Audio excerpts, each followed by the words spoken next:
হরে কৃষ্ণ, জয় জগন্নাথ। আজকে না কি হয়েছিল জানেন তো, একদম অন্ন খেতে ইচ্ছে করছিল না। তো একজন মাতাজি আসছে, তো বলল ঠিক আছে তাহলে আমি ঢোকলা বানাই। ওরও প্রথমবার মানে ঢোকলা বানাতে ইচ্ছা করলো। তো আমি বললাম ঠিক আছে। এই যে পরে ও সব কিছু রেডি করে দিয়ে ঢোকলাটা বানিয়ে ফেললো। দেখুন দেখতে কিন্তু খুব সুন্দরই হয়েছে।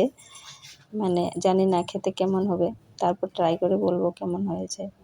কিন্তু দেখতে খুব ভালো হয়েছে। ও বানালো, তারপর আমি বললাম ঠিক আছে তাহলে জগন্নাথকে ভোগ লাগিয়ে দাও। তারপর আমরা জগন্নাথকে ভোগ লাগালাম। ঢোকলাটা দেখতে আমি ভেবেছিলাম যে কত জানি এটাতে মানে কষ্ট হবে, ঝামেলা হবে, কিন্তু দেখলাম যে সিম্পলি আছে, এত কোনো ঝামেলা নেই।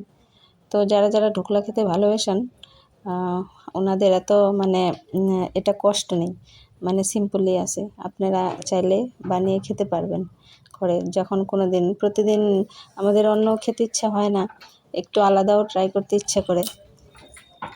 তো এখন এটাকে ভোগ লাগিয়ে নিয়ে এসছে।